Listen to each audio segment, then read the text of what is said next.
చూడండి friends, China మాంజాల వల్ల మనుషులకే ప్రాణహాని కాదు, పక్షులు కూడా వాటి ఉచ్చులో పడి చనిపోతున్నాయి. చైనా మాంజాలు వాడకండి అని ప్రభుత్వం ఎంత చెప్పినా జనాలు వాటినే వాడి వాటి ప్రాణాలు పోవటానికి కారకులు అవుతున్నారు. దయచేసి చైనా మాంజాలు బ్యాన్ చేయండి. Okay, thank you very much.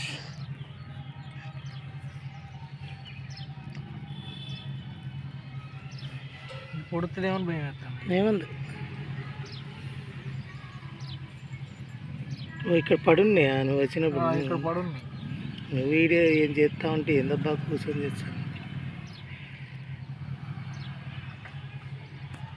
వదిలేస్తే వెళ్ళిపోద్దిగా, కానీ అది క్లియర్ చేయాలి. అది అస్సలు ఆగుతలేదు ఇంకా.